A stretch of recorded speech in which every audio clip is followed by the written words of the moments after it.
ನಾಳೆಯಿಂದ ಅಂದರೆ ಏಪ್ರಿಲ್ 1ರಿಂದ ಹೊಸ ಆರ್ಥಿಕ ವರ್ಷ 2026-27 ಪ್ರಾರಂಭವಾಗಲಿದೆ. ಈ ಹಿನ್ನೆಲೆಯಲ್ಲಿ ಸಾಮಾನ್ಯ ಜನರ ಜೇಬಿನ ಮೇಲೆ ನೇರ ಪರಿಣಾಮ ಬೀರುವ ಹಲವು ಹಣಕಾಸು ನಿಯಮಗಳು ಬದಲಾಗಲಿದೆ. ಬ್ಯಾಂಕಿಂಗ್ ವಹಿವಾಟು, ಆದಾಯ ತೆರಿಗೆ, ಪ್ಯಾನ್ ಕಾರ್ಡ್ ಮತ್ತು ಡಿಜಿಟಲ್ ಪಾವತಿ ವ್ಯವಸ್ಥೆಯಲ್ಲಿ ಮಹತ್ವದ ಮಾರ್ಪಾಡುಗಳನ್ನು ಮಾಡಲಾಗಿದ್ದು, ಪ್ರತಿಯೊಬ್ಬ ಗ್ರಾಹಕರು ಈ ಬಗ್ಗೆ ತಿಳಿದುಕೊಳ್ಳುವುದು ಅತ್ಯಗತ್ಯ. ಆ ಮೂಲಕ ವಹಿವಾಟಿನ ವೇಳೆ ಉಂಟಾಗಬಹುದಾದಂತಹ ತೊಂದರೆಗಳನ್ನು ತಪ್ಪಿಸಬಹುದು. ಬ್ಯಾಂಕಿಂಗ್ ಕ್ಷೇತ್ರದಲ್ಲಿ ಎಸ್ಬಿಐ ಕ್ರೆಡಿಟ್ ಕಾರ್ಡ್ನ ರಿವಾರ್ಡ್ ಪಾಯಿಂಟ್ ನಿಯಮಗಳು ಪರಿಷ್ಕೃತಗೊಂಡಿರುವಂಥದ್ದು. ಎಚ್ಡಿಎಫ್ಸಿ, ಪಿಎನ್ಬಿ ಮತ್ತು ಬಂಧನ್ ಬ್ಯಾಂಕ್ಗಳ ಎಟಿಎಂ ನಗದು ಹಿಂಪಡೆಯುವಿಕೆ ಶುಲ್ಕ ಹಾಗೂ ಲಾಕರ್ ದರಗಳಲ್ಲಿ ಬದಲಾವಣೆಯಾಗಿದೆ. ಇನ್ನು ರೂಪೇ ಪ್ಲಾಟಿನಂ ಡೆಬಿಟ್ ಕಾರ್ಡ್ದಾರರಿಗೆ ವಿಮಾನ ನಿಲ್ದಾಣ ಮತ್ತು ರೈಲ್ವೆ ಲೌಂಜ್ಗಳ ಉಚಿತ ಪ್ರವೇಶಕ್ಕೆ ನಿರ್ದಿಷ್ಟ ಖರ್ಚಿನ ಮಾನದಂಡಗಳನ್ನು ಕಡ್ಡಾಯಗೊಳಿಸಿದೆ.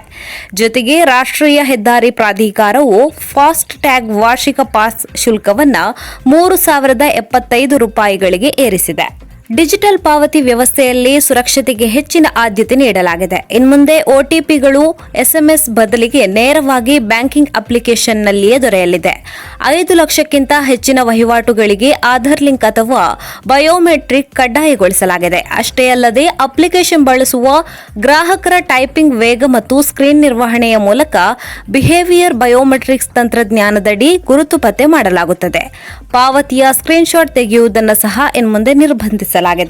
ಈ ವಂಚನೆಯನ್ನ ತಡೆಯಲು ಬ್ಯಾಂಕುಗಳು ರಾತ್ರಿ 11ರಿಂದ ಬೆಳಗ್ಗೆ 6 ಗಂಟೆಯವರೆಗೆ ವಹಿವಾಟುಗಳನ್ನು ಲಾಕ್ ಮಾಡುವ ಸೌಲಭ್ಯವನ್ನು ಗ್ರಾಹಕರಿಗೆ ನೀಡಲಿದೆ. ನಿಮ್ಮ ಮೊಬೈಲ್ನಲ್ಲಿ ನಕಲಿ ಆಪ್ ಅಥವಾ ಮಾಲ್ವೇರ್ ಪತ್ತೆಯಾದ ಕೂಡಲೇ ಬ್ಯಾಂಕ್ನಿಂದ ಎಚ್ಚರಿಕೆ ಸಂದೇಶ ಬರಲಿದೆ. ತೆರಿಗೆ ವಿಚಾರಕ್ಕೆ ಬಂದರೆ ನವೀಕರಿಸಿದ ಐಟಿಆರ್ ಫೈಲ್ ಮಾಡಲು ಮತ್ತು ಪ್ಯಾನ್ ಕಾರ್ಡ್ ಅರ್ಜಿಗೆ ಆಧಾರ್ ಆಧಾರಿತ ದೃಢೀಕರಣ ಇಂದಿನಿಂದ ಕಡ್ಡಾಯವಾಗಿದೆ. ಈ ಎಲ್ಲ ಬದಲಾವಣೆಗಳು ನಿಮ್ಮ ಹಣಕಾಸಿನ ಭದ್ರತೆಯನ್ನು ಹೆಚ್ಚಿಸಲು ಪೂರಕ.